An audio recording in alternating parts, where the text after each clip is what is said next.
Hi, folks. Welcome to another episode of Film Study. This is Ken McCusick, and it's time for this week's Friday Morning GM. Joining me, as always, is co-host Vas Laricos. Vas, how you doing? Doing well, very well, Ken. Happy New Year to Ravens flock. Hope 2025 is a memorable year for the whole crew. Doing very well. Good to be back with you after our hiatus last week due to the scheduling holiday. Yeah, always these tight weeks. They do that to you. But the Ravens in a really nice place right now. You know, who would have thought a month ago that they'd be the one closing out the Pittsburgh Steelers on the final week of the season? In a lot of ways, I think this Browns matchup is a litmus test for the playoffs, not in terms of the quality of opponent, but perhaps in terms of the weather and some of the other negative impacts of the environment that might be felt. I think that's a good point, Ken. I've heard you make the weather comment on some of your other podcasts, and I think that is accurate. Certainly Lamar and the passing offense has struggled in the postseason in certain games in the past. Some of it may be due to hyper-specific game plan and scheming, but certainly the weather cannot be discounted.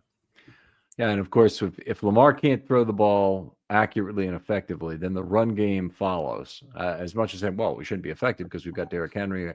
There are elements of that will probably still be okay, and there's other elements of that will not be okay. It's just if the defense is able to more crowd the box, takes away a lot of what the Ravens really do well. So that's unfortunate. Got a unusual situation, not quite as like being the number 1 seed, but being the number 3 seed, assuming that's they were able to close the deal on Saturday, means they'll get San Diego or Pittsburgh in that first game. They will, and that'll be dependent on whether or not Pittsburgh, well, it depends on both of them in terms of winning their game, but it's highly dependent on whether Pittsburgh beats Cincinnati, which is basically a coin flip. Mm-hmm. Yeah, coin flip. Your familiarity on both sides, obviously, with the arch rival Steelers versus the Harbaugh brother rivalry and the Greg Roman. That's not who you necessarily want to face, a team that knows your ins and outs, but that's what you have to go through to get to where you want to be. Are you eager to have the Cincinnati Bengals in the tournament with potential risks they could pose to the Ravens, but also with the potential risks they'll pose to other teams first, namely the Bills and the Chiefs? Yes. I guess 3 or 4 different things need to happen. Cincinnati to punch their ticket for the 7th seed, but I would be rooting for that. I am rooting for that. It's hard to beat a team 3 times, as we know.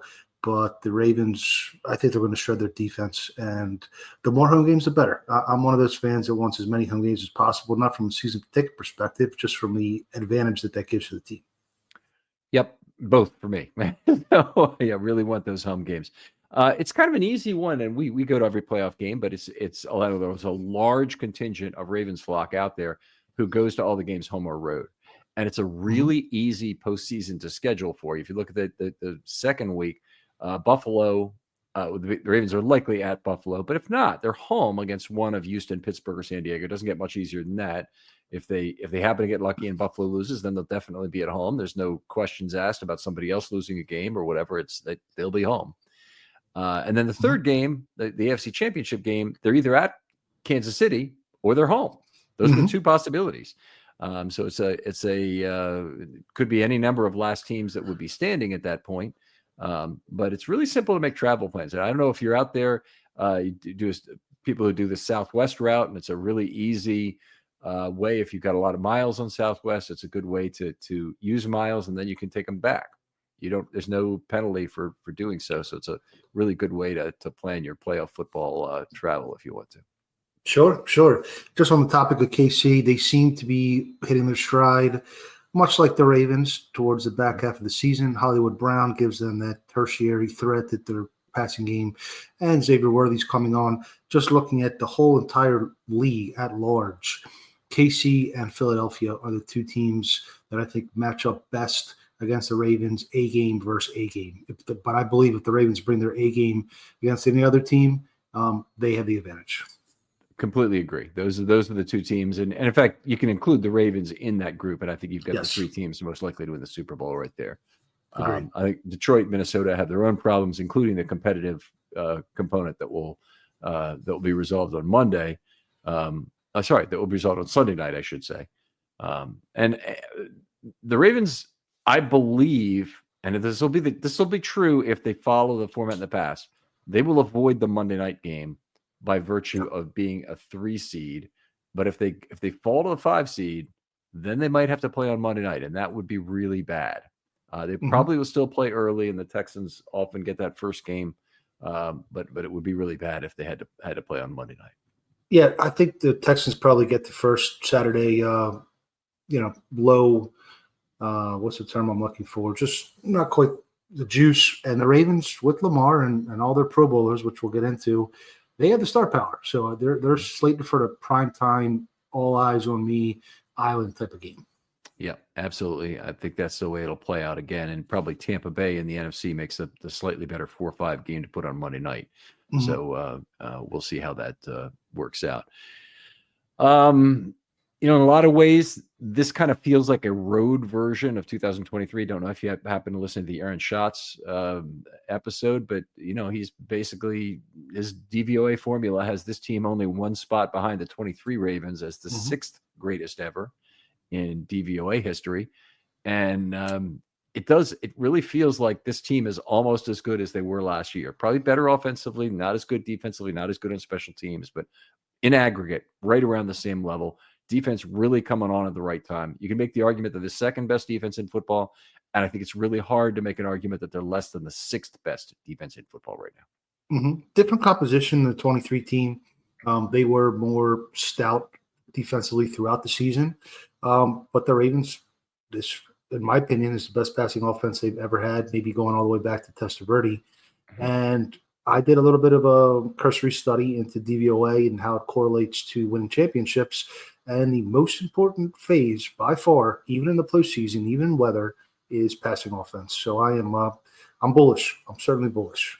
All right. Well, the Ravens have done it without a great passing offense before, and without even a great DVOA team in 2012. But certainly they're well situated, I would hope, this year. Let's talk about the Pro Bowl selections, because a lot of news coming out of the castle on that today. The Ravens lead the entire NFL with 9 Pro Bowlers named. Now, they could have alternates additionally that would go beyond that, and they've got some fairly comical alternates on the list. But do you want to go through that list? Sure. So I guess the headliner is Zay Flowers earning his first Pro Bowl nod in his second season, the first Ravens Pro Bowler, I believe, in team history. I guess we'll just run through it quickly. Derrick Henry, Lamar Jackson. Wide receiver, that is. Yes, at wide receiver. Pardon me. Tyler Linderbaum, Patrick Ricard rounds out the offense.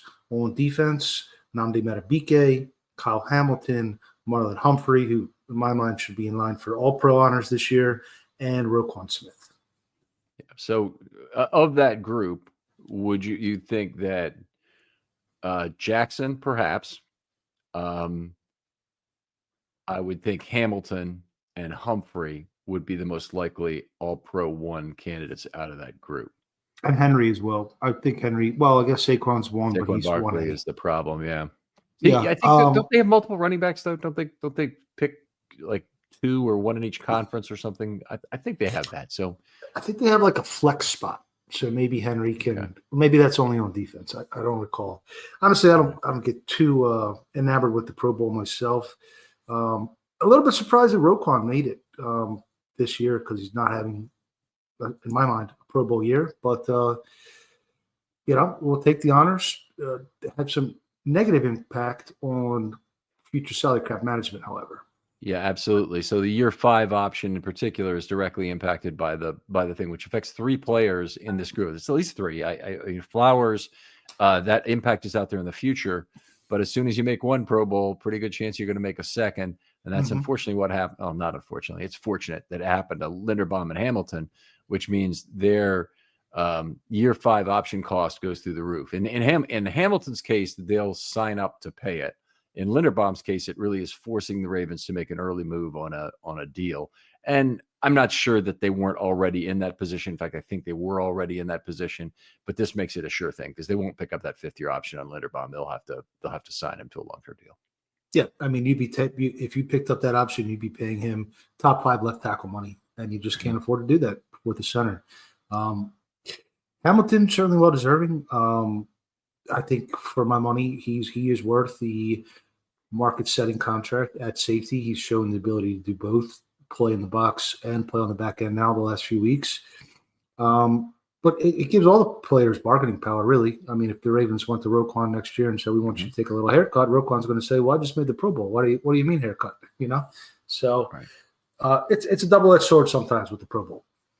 Right. I don't think they're in a position. I don't think they're in a position with any bargaining power over a player like Roquan. That's for sure. It's usually, a player on the margin that you would otherwise cut. So there are players like that. They could go to Mark Andrews with that sort of a deal. He's had a very good year. He has trade value where he is right now. Which means he has value at his current contract. But if it might be that they'll say, well, Mark, we got a couple options here. We can trade you because we need to sign some young players, or you can take a small haircut kind of thing. As they did with Ronnie last year. Yeah. And Ronnie, unfortunate case in terms of the Pro Bowl because he lost a big NLTBE bonus of about $8 million, as I understand it. Yeah, I did not see him in the fan voting. Obviously, we're not privy to the coaches or player voting, but he did not make the top 10 the fan voting, so it is what it is. Right. Okay, and then the alternates. Now, this alternate list can be pretty long, and we've seen it in the past with Snoop as the sixth alternate in the AFC making a Pro Bowl. I think he was sixth one year. I know the quarterback list can get very long, and it can include backups sometimes. But the two that are a little strange, Justin Tucker, which, if Justin Tucker were going to make the Pro Bowl every year the rest of his career as a for being the greatest kicker of all time, that would be fine. But Justin Tucker as an alternate doesn't make any sense at all. So right. I think it's a little weird to have him there. And the other legacy voting. And he wasn't high in the fans ranking either, which is where you think he may be higher than the coaches and players. But anyway. Maybe. I mean, coaches and players may be working with older information a lot of times. Right. So that's interesting. Daniel Faalele is an alternate. Perhaps a little humorous. Obviously, John Harbaugh at the podium today, really giving it to reporters for saying when are you going to change to take Daniel Faalele out of right guard, and he says just starting now and everything. I think that's probably an overstatement of the whole thing. He's had a serviceable year. If he were a rookie having this year, I'd be excited about it. It'd be like a steep minus kind of year, and I'd be like, okay, this is a lot of growth possibility. But as a third-year player, am I really that excited about Daniel Faalele and what he did this year? I think the Ravens are drafting a guard. Yeah, down here for guards, I suppose, to have him make it, or maybe John Harbaugh was calling on some favors to give him his alignment a little more impetus there. But I guess the other big snub or potential snub would be Kyle Van Noy. Who's had a Pro Bowl year, at least maybe not a starter, but at least in the mix somewhere. He's an alternate on the list. There's a fairly long list of Ravens alternates that includes several players. So I didn't name them all, but Kyle Van Noy is right at the top of the list of potential alternates. I would agree. I think he's the Ravens' biggest snub, but hard to get snubbed when you get nine people in the Pro Bowl, lead the entire league in it, and probably if the Ravens aren't practicing for the Super Bowl, which damn it, we really hope they are, then they could have more players there than even the 9. My daughter Sophia texted me about a half an hour ago. Hopefully none of them are going to Orlando. They're going to New Orleans. She's 11 years old, so she knows what she's talking about. Yeah, she knows the drill there. So Calais Campbell, the Miami Dolphins still in the playoff hunt, not released yet. There's reportedly tremendous interest in him around the league, so very, very doubtful that the Ravens get him. I would think since he's a vet min contract with only a little bit of guaranteed money lumped on that, he makes about $2 million, and you'd only be signing him for I don't even know what you'd be signing him for because there's no weeks of the season left. I don't think you don't pay people for the postseason. So I have no idea what they'd actually be obligating themselves to do. But there might be some reason why not. But I think everybody pretty much who's in the playoffs is going to put in a claim for Calais Campbell. Maybe not every single team, but definitely the Ravens and the Chiefs, the Eagles. They have a great defensive line, and the Lions in particular are places where he could end up. Yeah, certainly the Lions. It comes down to waiver order, obviously. Why would you not? If it's almost the inverse or the related to the Deontay Johnson. if no other benefit, you're blocking a team that you're going to Yeah. be competing against from having his services. So, I wouldn't expect him to come back to the Ravens necessarily. Maybe similar to when Terrell Suggs was released in 2019, and a lot of folks were hoping for a reunion. And the Ravens had a better record than the Chiefs. He ended up on the Chiefs and got his second Super Bowl ring, which should probably help him get the first ballot Hall of Fame, hopefully. In Campbell's case, you're saying? I was referencing Suggs. Yeah, I agree. I don't believe Campbell doesn't have a championship, right? The furthest he ever got was when the Jaguars lost in the championship game, I believe. Yeah, it's very important to him to try and get it this year. I don't know if he's going to even play again next year, so we'll see about that. The other guy who's out there, and the Colts were just eliminated this last week, that I think might be of real value to the Ravens, or you could certainly look at it that way, is Joe Flacco. Mm-hmm. And how exciting would that be if the Ravens could work something out to get him back? Because I have a hard time believing that he's like central to the Colts' plans. He's not. I don't believe he's signed for multiple years, so he's not signed for next year. But they might want to sign him, and they might want this time to give themselves a chance. But what about that? I just don't know if Flacco would want to come back and be second fiddle to Lamar after he essentially took his job with the hip injury that. Who knows the real severity of it? But again, that's something where I don't have inside information of where Flacco would lie. I think he wants to play, and he enjoys going to teams that have an opportunity for him to start. But then again, would he want to try to make another run with the Ravens? I'm not sure how that would play in the locker room, to be honest with you. All right. I'll just say this. I'd clearly be in favor. I think whatever happened 6 years ago is water very far under the bridge. Flacco has already sacrificed himself at the altar of dignity, to quote a movie here, many times over the years. And, having to, go into Cleveland and leading the Browns on a playoff push and, just having to talk about, it's great to be accepted into the locker room and do this and not really trying to overlead that group. It's just kind of natural. He's been around for a while and he can still throw the football. And I'd be excited to have him. I do think it would expose some of the things about the Ravens offensive line that are not ideal.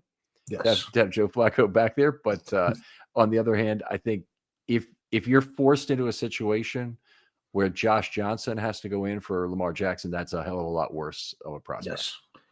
I agree. And Flacco had a little bit of a tough game through 2 picks when Indy was fighting for the playoff lives last week. But, I certainly prefer him to Johnson, not for sentimental sake, but just for the ability that he has still, even though he is turnover prone, as we know. All right, we're going to get to the injury report in a minute here, but one of the big things this week is that the Ravens are trying to rest players, and Justice Hill is already been ruled out for this game, which means the Ravens are down to Derrick Henry, Keaton Mitchell, and Rasheen Ali. So they played those 3 exactly last week, and it ended up with, I think, some unwanted carries late for Derrick Henry. Mm-hmm. I guess I would ask the question, and maybe too late now, do the Ravens need another running back prior to Week 18? And I don't think they have anybody even on the practice squad at this point. I might be wrong about that. They might have signed somebody and I just missed it this week, but I'm not aware that they have a running back. The problem is you're not getting much out of Rasheen Ali. He's just not breaking tackles, elusive. Ideally, for a game like this, you want to have a battering ram style back to, alleviate carries from Derrick Henry. You also don't want Keaton Mitchell taking too many carries. As we know, the Ravens rested him for a good portion of the season. As I pull up the practice squad now, I do not see a single running back on the practice squad. That is my recollection. So the Browns reportedly, and I don't know if this happened or not, we're looking at signing John Kelly to, or maybe it's elevating John Kelly. He might be on the practice squad, but they've got their whole running back room is out as well. Right. They have Deontay or Dante Foreman, whichever. Dante Foreman. So he's around. Pierre Strong and their other guy Ford are both hurt. Of course, Chubb's out for the year now, so they don't have much in terms of a run game. And the Ravens, the problem for me is both of Ali and Mitchell are non-durable folks who we really have questions about, and really do not want to force Henry into even 2 to 3 extra carries this week if they can be avoided. Agreed. Definitely. We're not trying to chase 2,000 yards. At least I'm not. And if the game goes the way it's projected to go, then you want to rest Henry. But not, there's no buy. If you get somebody, sure. I think the problem is by the time you get to week 18, most teams around the league are on their 4th, 5th running back already. Right. I mean, there are some decent college running backs out there sitting on people's practice squads who are available. I'm not saying you're going to get Alex Collins at this point in the year, a guy who's a real value, but there's, you get a John Kelly. That's who is available out there. So, all right. Let's see. We got some other things happening, but why don't we do the injury report first, and then I won't steal any thunder from that. Certainly. So the Ravens official injury report as of Thursday afternoon, they have ruled Jalen Armour-Davis with a hamstring out. Justice Hill is out with a hamstring. Nelson Aguilar has logged 3 full practices consecutively, hopefully returning from the concussion. Mm-hmm. Rasheen Ali, 2 fulls in a row with a hip. Charlie Kolar has been activated to practice, not to the 53 quite yet. They would need to make room, but he's listed as questionable. With the forearm that we learned was Derrick Henry broke his arm while he was blocking. And then there was a little bit of a bug, a cold bug or a illness with Matabike, McCary, and Ronnie Stanley. And looks like McCary is taking the longest to recover. He was listed as limited on Thursday and now questionable for the game, with Matabike and Ronnie Stanley going full on Thursday. Mm-hmm. Okay, so we're looking forward to some of that. Now, Charlie Kolar, he's as you mentioned, he would need to be activated. The Ravens have typically waited an extra week or so with players returning from DTR. And my guess is that Charlie has not been through the ramp-up process as much as this would be a great game to have him back. Yeah. I really see where you are with him, that they'll probably wait until at least round 1 of the playoffs. I could see it go either way. As you said, this is probably the perfect style game, of week 18 game where you expect to be running the ball and pounding the rock. Broken arms, either it's healed or it's not, maybe more than a strain or something. But he could play. I'd like to see him play if he's ready. What about a strategy to get through this game healthy, just in general? What do the Ravens need to do that will help them get there? Pull the starters off the field as soon as you can. I think that's really the strategy. You watched the Wired episode from the Ravens PR team this week, which was a double episode. It was probably one of the best ones I've ever seen. Really enjoyed that. And all of a sudden, a lot of the players are talking about how healthy they are. And I think when you start to play, to not get hurt, knock on wood, is maybe when you do get hurt. So it's a little bit of a scary situation. But, don't offensive linemen, don't block people to the ground into the heels of your teammates. And, just try to look out for each other, I guess. So those are both big ones. They've benefited from having opposing coaches who were just as eager to get games over this year. In the case of the Bills game, in a case of, there's been 3 in total. One of them was recent, the Texans game. But Pittsburgh. It's not a second Pittsburgh right. game. Second Pittsburgh game. So the game where it didn't, obviously, is Todd Bowles. Really still playing hard for Tampa Bay. And there were others as well. The Cowboys you could put in that same category, that they should have given up the game earlier. But anyway, for this Ravens team, that's a conversation you want to have with the opposing coach before the game, during warm-up sometime. Go to Stefanski if you're Harbaugh and say, hey, look, we're trying to get into this postseason healthy, and I'm sure you guys are trying to get into the offseason healthy as well. Let's just make sure that we wind this game down and call off the dogs late. I think I've heard him have that conversation before a preseason game. Mm-hmm. Not exactly, but effectively that conversation in terms of getting over the last preseason game done. It's a little bit different, but on the other hand, I think that something gamblers ought to know about is that this could easily be a game where it's 10 points. The Ravens could take it to 17, or it's 13 points. They could take it to 20. And it's a place where the Ravens probably will do everything they can to run the clock out and use the maximum amount of clock time in that fourth quarter. Stefanski may have some motivation to try to end the season on a sweet note, considering the struggles they have had this year. And there's been rumors that he may be on the hot seat. And apparently it seems that he is Haslam's going to keep him around. But just looking at the Browns injury report, they are packing it in to some extent. Denzel Ward has been ruled out. David Njoku has been ruled out. Jerome Ford has been ruled out. Jordan Hicks and Pierre Strong have both been ruled out. And then Okoronkwo, Tomlinson, Whiteheart, Jameis Winston, and Michael Woods are all questionable. I think the Browns, they've had a tough year, and judging by the fact that they're going to start Bailey Zapp, I don't think that they are going to be too motivated to play the very toughest game against the Ravens and really put them through the AFC North ringer. Yeah, that is something that as soon as one player or more gives up on defense, the rest of them will give up as well. That's the thing. So, I mean, if someone says, well, look at, our one tech right now, he's not even trying. He's just playing with his arms. He's not even playing with his feet. That's when other defensive linemen start to get pissed off about the situation and say, okay, I'm not taking any chances. Myles Garrett is full go for the game, apparently. There was talk in terms of the Know Your Foe episode from Jake Burns saying that he might not play, thought he shouldn't play, and he might not. And to tie the points together here, the front office has given up on this game. In fact, the front office is really actively trying to lose it. All their quarterback changes, and in particular, moving from Jameis to either of these other clowns, is really a significant move down. And they're trying to preserve a top 2 draft pick.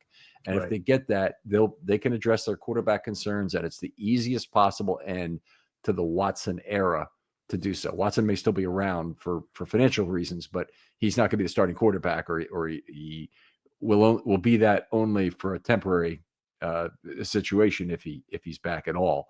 But I think the front office has given up. That doesn't mean that Stefanski has given up, but my guess is they've communicated in no uncertain terms to Stefanski, this is what we want. Yes. Even if it's just the transactions themselves. I mean, it's tough to tank in the NFL because it's a combat sport, and you can't go half speed in a combat sport, or you're going to get put on your rear end.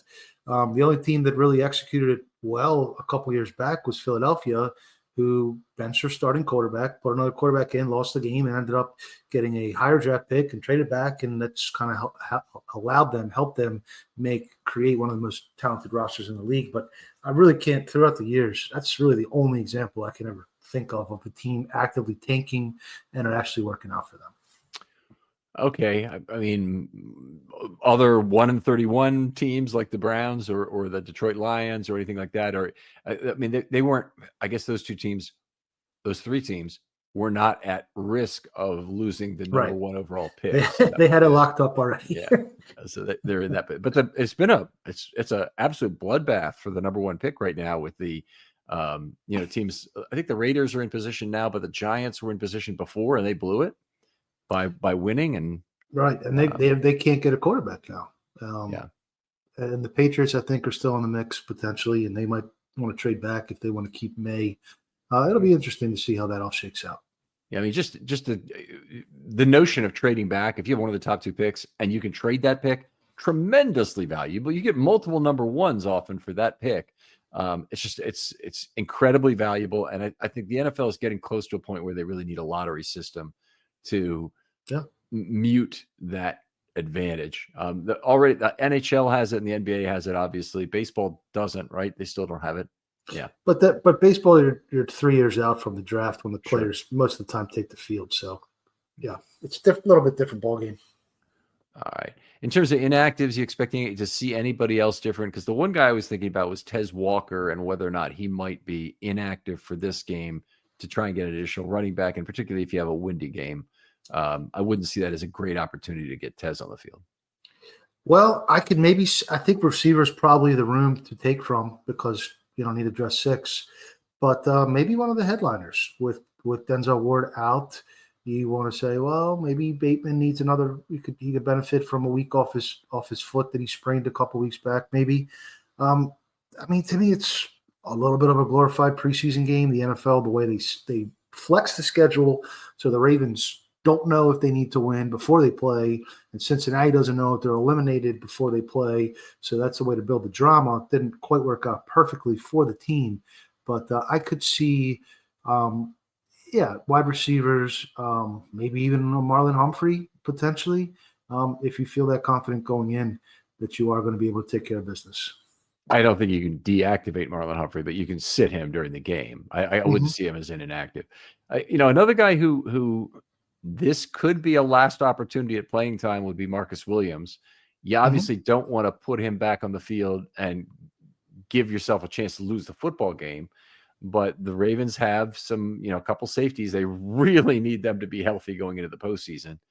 And I guess you could put Kane and Braid back there. I guess that's what it really amounts to, is they probably would rather do that at this point, have special teams players, etc.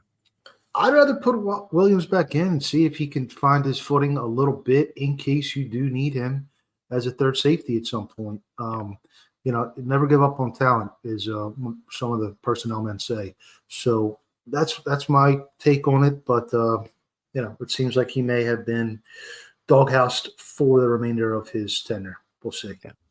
Oh, that's a really good point. Is that if they still have the possibility they would need a third safety at some point during the playoffs, there presumably would be players that they could go out and get. There may even be a Calais Campbell type safety who's not really being talked about because the position is not really the same impact.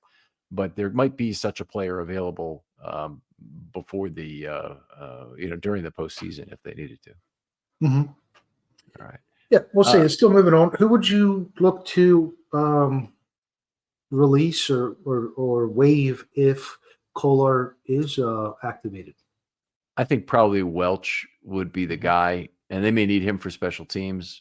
I don't know if they've got anybody who's close to going on IR, whether Tez Walker, Sanusi Kane, or Brady or something like that. Oh, JAD. JAD. How about that? Yeah, you'd have to think about that.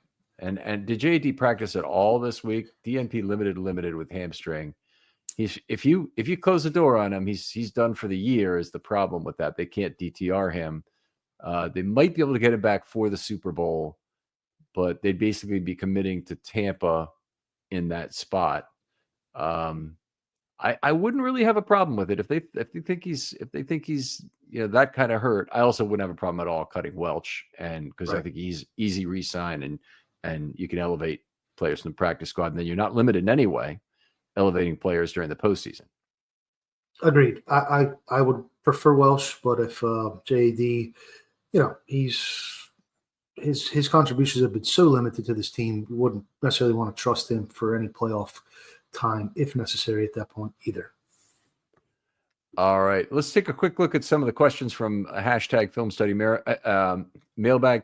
I'll tell you, we got one question here that we're probably going to just answer it as a thought experiment, but I'll tell you, there's a lot of vitriol between Ravens fans and Bills fans and whatnot. And we've got a question from somebody named Rasmus, who has one follower and is following 11 other accounts. This is pretty clearly a burner account.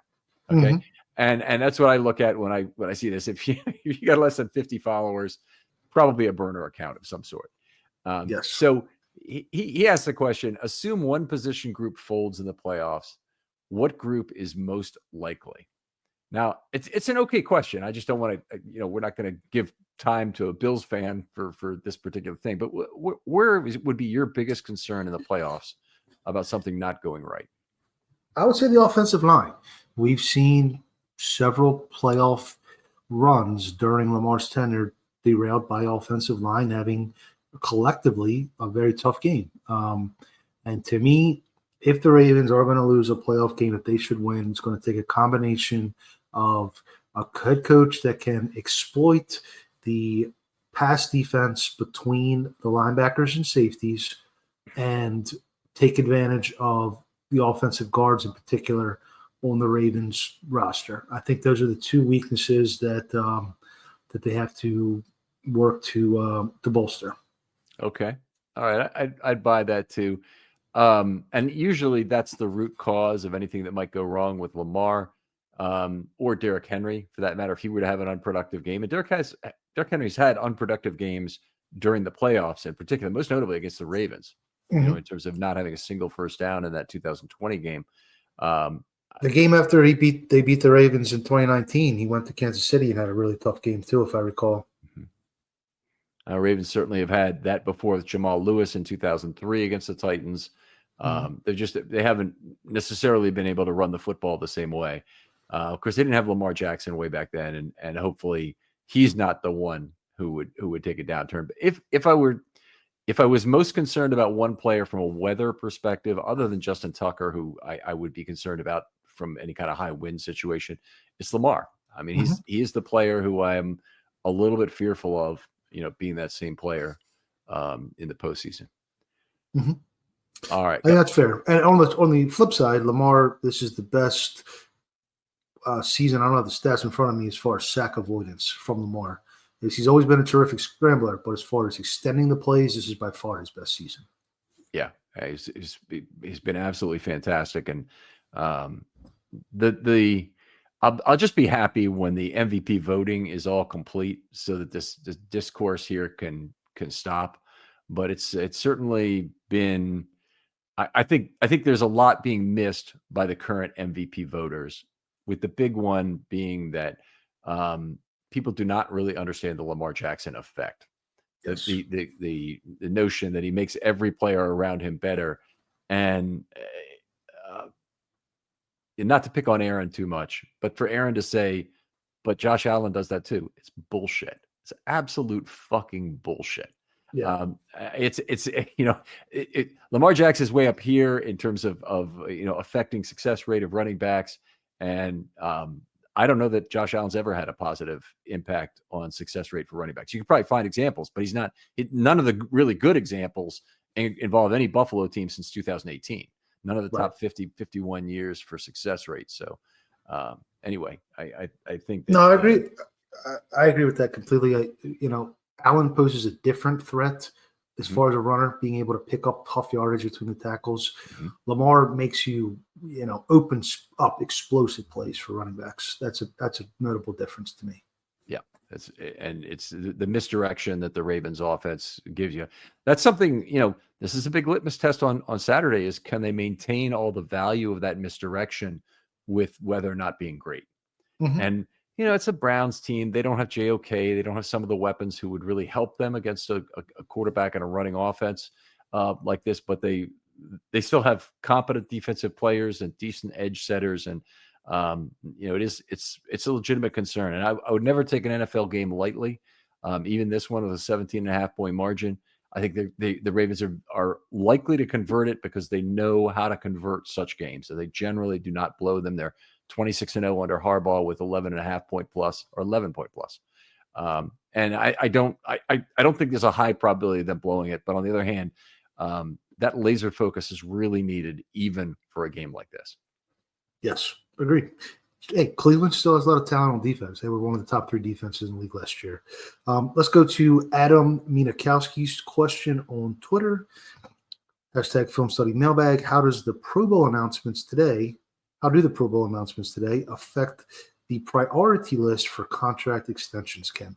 Well, the big one, I think, is Linderbaum. That by having him get his second Pro Bowl on his first contract, he now moves up to the highest possible year 5 contract value, which is going to put him way out of the price range. So the Ravens, after this season, will have to go through the difficult process of trying to re-sign him to a long-term deal or a long-term extension, but then also saying, we can't sign you to the 5th-year option, which is kind of a mixed message you send the player.